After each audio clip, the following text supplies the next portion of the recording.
So let's get into some more uncomfortable truths about sync licensing, shall we? If you are new to this series, you might be confused as to why a guy who has a YouTube channel called Sync My Music is creating a whole series of videos called Do Not Sync. You need to watch video number 1, so I'll link below to the playlist. You got to start from the start of this series so you understand exactly what I'm up to here and why we're talking about some of the major challenges and downsides to this industry. This video is all about the lack of control that you have over your music and sometimes over your entire career, of course, when you get into sync licensing. So this might set you on a completely different path after this video when you realize how little control you actually have over your music in this industry. So first off, if you're not aware, I think most of you guys have been following me for a while, you guys know this, but if you are fairly new to sync licensing, you might not know that when you sign with a library, they will almost always require that you sign over your publishing to them 100%. So you usually, and I would hope that you get to keep 100% of your writers, but the publishing side of all the royalties are going to stay with the library. They have to arrange it that way so that they are incentivized to keep their lights on, to make money, to obviously go pitch your music and get it placed. And essentially, when you work with libraries, it becomes a 50-50 split. Right off the bat, that's what makes a lot of producers realize this is not something they want to do. Or more likely, it's artists and bands that are thinking that they never want to sign over their publishing. So just so you know that, that's basically what you're walking into in this industry.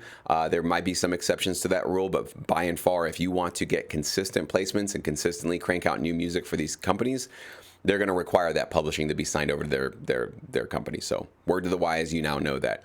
Often as well with some of these public music publishers, production music libraries, they're going to ask for you to transfer your copyright over to their company. Big shock, right? Some producers and musicians hear that and they are definitely out. That is nothing that they want to have anything to do with. I was very, very concerned about that when I first got started in this business. It felt like a sellout move. It felt like, oh, wow, I'm completely relinquishing all my control. And if I don't like what they're doing, I didn't have any recourse. I couldn't take it back because now they own my music. Granted, I was getting my writer share and getting some of the sync fees and getting some consideration fees. So I was certainly potentially making money, but the control of my music was now in the hands of somebody else forever, at least for the tracks that I sent to them. So I've talked many times as to why I personally went through with that and felt as the years went on, it was a better move for me.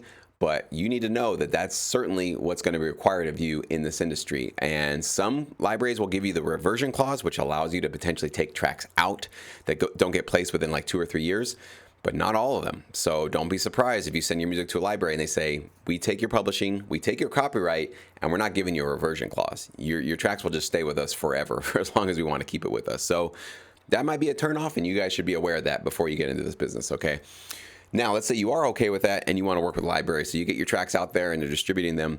Well, you're not going to have any say, essentially, in what TV shows, movies, commercials, video games your music gets placed in. So if there's a client that likes your track and it happens to be a client that maybe you politically disagree with, or a TV show that you really think is not very helpful for humanity, or a product or a service that you are just morally against or ethically think they're doing something wrong, you don't get to step in there and say, hey, take my track out of your commercial, and tell your library, don't give my track to your client. I don't want to have anything to do with them. You can certainly try to have those conversations, but basically what you agreed to is letting the library pitch your music to anybody they can potentially get your tracks placed in. So just know, in the course of my career, I've had my tracks in many reality TV shows that I thought were pretty garbage, pretty low quality, I think in some ways you can make a case harmful for humanity. And my tracks are in the background of some of those TV shows and Kardashians. And it just doesn't feel that great all the time, knowing that a lot of my creativity was used for some of these suboptimal pieces of entertainment, if we even want to be generous and call them that.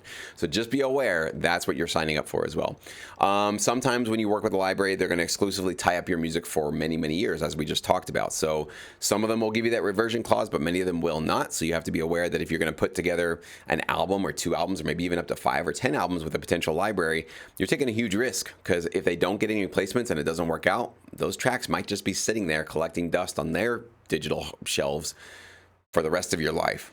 So you got to be prepared for that. The way that you get around that, for me, is you work with a couple of different companies so that you can A/B compare and never overcommit to one. But just know that's just a reality of this industry. Sometimes when you work with a library, they'll add a vocalist to your tracks after the fact, and then split the royalties of those earnings. Like, let's say that there's a vocalist that goes onto your hip hop track, and that track with the vocals gets placed. Well, now you got to split those royalties with that vocalist, and that might be a vocalist or a rapper you've never met, you'll never have a relationship with, you'll never even see. For some people, they're cool with that because, hey, you're getting more income and whatever. But for other people, they're like, well, I like to have a relationship with the people that I'm, quote unquote, collaborating with. And if somebody that I've never met is just hopping on my tracks and putting vocals to it, which has happened to me in my career a few times, it's a little weird because I don't get to say or get to work with that person to say, well, I created this track. Maybe I can kind of collaborate with that vocalist to make sure that we both like the vocals. Nope. You have to relinquish that control. That's now up to the library because usually they're going to have control over the copyright and be able to do what they want to do with your track. So just know, sometimes you're going to be a part of collaborations that you never initiated, and you're going to be collaborating with people that you've never met before. So that's just part of what we do. Also, when you work with a production music library and you try to get some of those briefs for custom opportunities, the briefs, those are going to be the instructions for what you should be doing and what kind of music you should be producing. They're going to basically tell you what music you should be creating. They're going to tell you, we want the style to be this, we want the mood to be there. They might even tell you the exact BPM. They might even tell you the exact instruments they need, how long the track needs to be. So all your creative control for what you feel like doing, that's got to go out the window. It's really all about the brief and what they're asking you to do. Maybe a reference track, maybe a previous commercial they've done. They want to do something just like that. So if you're not in the mood to create optimistic, energetic shopping music, you're kind of in a downer mood that day, well, you better get in the mood or figure out a way to get in that mood too, or fake it enough if you want to have a chance at doing well in this industry. So you don't get to just be in your mood, be in your creative spirit. You have to actually completely relinquish all of those considerations and what you really want to do that day for the needs of the brief, which is basically the needs of the TV or film client. Okay. So with all of these issues being said, you can tell that it's one of the main reasons why when I've coached thousands of producers at this point do well in this industry. What separates, I've already seen, from people that, the people that succeed, do well with this versus the people that basically bail out, is this kind of stuff where the ego, the creative spirit, the inner, whatever you want to call that, the animal in all of us that really wants to be creative and express itself, if that can't be tamed, maybe even put on a chain a little bit, right? Kind of controlled and sort of pushed and guided for a particular direction, for a particular gig, you're just going to run up against so many, walls in this industry and so many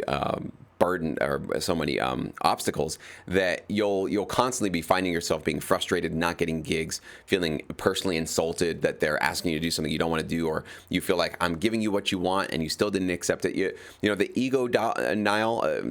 ego knob essentially has a dial. And so what I have been coaching all of my producers, students, anybody, and all of you guys that are here on YouTube, is if you really want to do well sync licensing, that ego knob has to come down, which basically means, the theme of this video, the control knob has to come down. That's really what the ego is trying to get, is more control for you, less control for other people.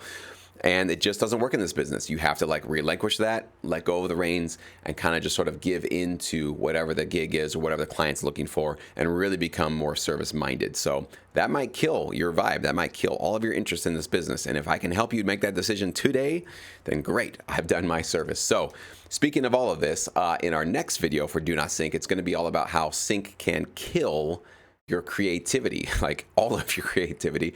It's happened to me multiple times. I know most of you guys that are watching this are probably laughing if you've been doing sync licensing for a good amount of time, because you agree it can definitely kill your overall creative spirit, and you have to constantly work at reinvigorating it and reinventing yourself and kind of bringing that back up into the surface, because this industry will constantly do all it can to squash it and take it out of you. So stay tuned. In the next video, we're going to talk all about creativity and why sync licensing might not be a great fit for you.